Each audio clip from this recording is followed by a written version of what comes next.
तो आइए आज हम लोग देखेंगे आइडम एंड फ्रेजेज यानी मुहावरा। एक कॉम्पिटिटिव से लेकर 11th 12th के सभी बच्चों के लिए है। तो हम लोग देखेंगे, पहले देखेंगे कि आइडम एंड फ्रेजेज कहते किसे है। तो जिस शब्दों के मेल से एक विशिष्ट अर्थ निकले उसे हम बोलते हैं आइडम एंड फ्रेजेज। और मुहावरा जो है, मुहावरा से भाषा में जान और एक सुंदरता आ जाती है। जैसे हम ले सकते हैं 9 2 11, तो 9 और 2 जोड़ने पर 11 ही होगा, लेकिन एक विशिष्ट अर्थ आ जाता है इसका कि भाग जाना। उसी प्रकार हम लोग इंग्लिश में देखेंगे। जैसे पहला है मेरा A1। A1 का मतलब होता है फर्स्ट क्लास, यानी फर्स्ट क्लास का, यानी सुपर्ब या स्प्लेंडर भी बोल सकते हैं, शानदार यानी सबसे बढ़िया। एक लॉजिक ले सकते हैं, यहाँ इंग्लिश का ए है यानी इंग्लिश का यानी पहला अक्षर, और ये जो अंक है यानी अंक में एक है यानी वो भी है संख्या का पहला, यानी दोनों एक एक मिलकर वह A1 हो गया। मतलब दोनों बढ़िया मिलकर एक और बढ़िया हो गया। जैसे हम मान सकते हैं कि जैसे इंडिया का मोदी जी हो गए और अमेरिका का वहां का प्रधानमंत्री, अगर दोनों मिल जाएंगे, दोनों A1 है और दोनों मिल जाएंगे तो वह सबसे बढ़िया हो गया। और इसका मीनिंग भी सभी का लिख दिया गया है, आप देख सकते हैं। उसके बाद है नेक्स्ट में ABC। ABC का मतलब हो गया एलिमेंट्री नॉलेज यानी प्रारंभिक ज्ञान, यानी जिसे हम शुरुआती ज्ञान भी बोल सकते हैं। तो ABC इस तरह से हम लोग समझ सकते हैं।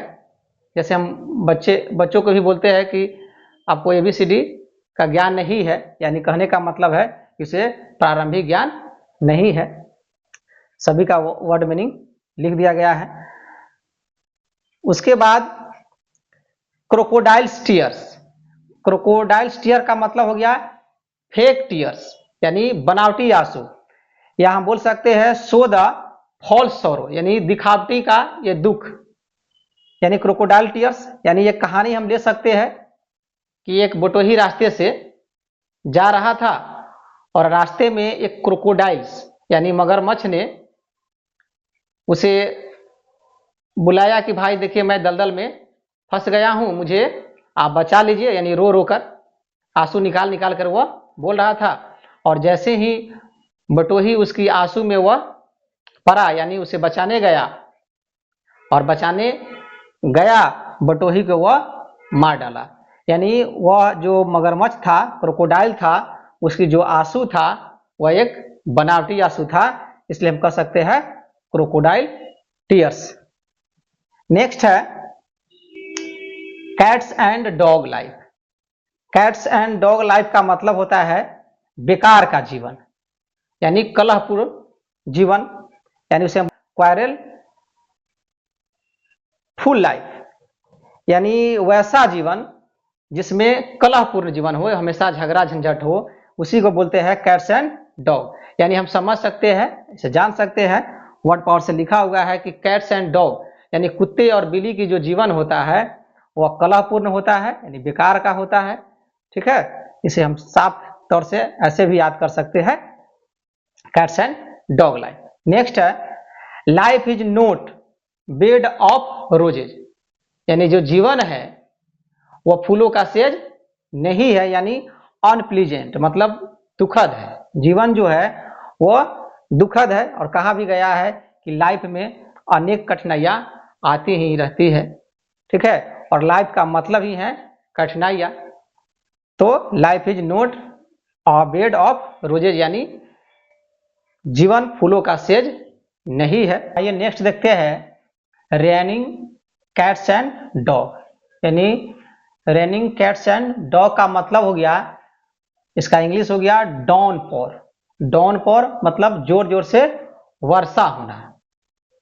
इसे हम लॉजिक पर ऐसे याद कर सकते हैं, जैसे कुत्ता और बिल्ली की जो आवाजें होती है मिलकर, उसी प्रकार वर्षा की जो जोर जोर से जो वर्षा होती है उसकी आवाज से मिलती जुलती है, इसलिए हम बोल सकते हैं रेनिंग कैट्स एंड डॉग का मतलब हो गया जोर जोर से वर्षा होना। नेक्स्ट है फॉर गुड। नेक्स्ट है फॉर गुड मतलब फॉर एवर यानी हमेशा हमेशा के लिए, हमेशा हमेशा के लिए। जैसे हम मान लीजिए कोई व्यक्ति अगर प्रेम में कोई धोखा खाता है तो वो कह सकता है कि I forget you for ever, यानी मैं तुम्हें छोड़ दिया हमेशा हमेशा के लिए, मैं तुम्हें भूल गया हमेशा हमेशा के लिए, यानी फॉर एवर। नेक्स्ट देखेंगे बैड ब्लड, यानी बैड ब्लड का मतलब है, से नाम से ही पता चल रहा है कि बैड मीन्स गंदा, ब्लड मीन्स खून, यानी जिस व्यक्ति के अंदर बैड ब्लड हो वह व्यक्ति एक तरह से हमेशा किसी न किसी से वह क्रिएट इमेनी मतलब वह दुश्मनी ही मूल लेता है, यानी बैड ब्लड का मतलब हो गया क्रिएट इनेमी, दुश्मनी करना। तो लॉजिक पर याद रखेंगे कि वैसा व्यक्ति जिसके अंदर गंदा खून हो, यानी वह व्यक्ति हमेशा किसी न किसी से दुश्मनी करता ही है। नेक्स्ट मेरा जो है वह है कैसल इन द एयर, यानी castle means Mahal, in the air यानी हवा में महल बनाना। तो हवा में महल बनाना ये तो इम्पॉसिबल है, इसका मतलब हो गया कि वह बड़ा बड़ा फेंकना। किसी व्यक्ति का देखिएगा वो हमेशा बड़ा बड़ा फेंकता है, यानी जिसे हम बोल सकते हैं डींग हाँकना, बड़ी बड़ी अपनी बड़ी बड़ी बड़ाई करना। तो कैसल इन द एयर का मतलब हो गया कैन नॉट बी रियलाइज्ड, यानी बड़ा बड़ा फेंकना यानी डींग हाँकना। नेक्स्ट जो मेरा है कैपिटल पनिशमेंट। कैपिटल मीन्स होता है बड़ा और पनिशमेंट का मतलब होता है सजा। इस सेंटेंस से ही हमें पता चल रहा है, शब्द से ही पता चल रहा है कि कैपिटल मीन्स बड़ा यानी सबसे बड़ा हुआ और पनिशमेंट का मतलब होगा सजा, यानी सबसे बड़ा जो सजा है वह सेंटेंस टू डेथ यानी मृत्यु की सजा है। तो इस सेंटेंस से ही हम पता चल जा रहा है कि यह मृत्यु की ही सजा है। सबका वर्ड पावर दिया हुआ है, सबसे पहले आप वर्ड पावर को याद कर लेंगे। जैसे ही वर्ड पावर को याद करेंगे और सभी को हम लॉजिक के साथ न कुछ बोले हैं उसको याद करेंगे, उसको दिमाग में रखेंगे, आपका यह आइडियम एंड फ्रेज स्वतः याद हो जाएगा। लेकिन सबसे पहले मीनिंग जरूरी है, ठीक है। तो आज के लिए इतना रखते हैं, नेक्स्ट वीडियो में हम लोग फिर आइडियम एंड फ्रेज को देखेंगे।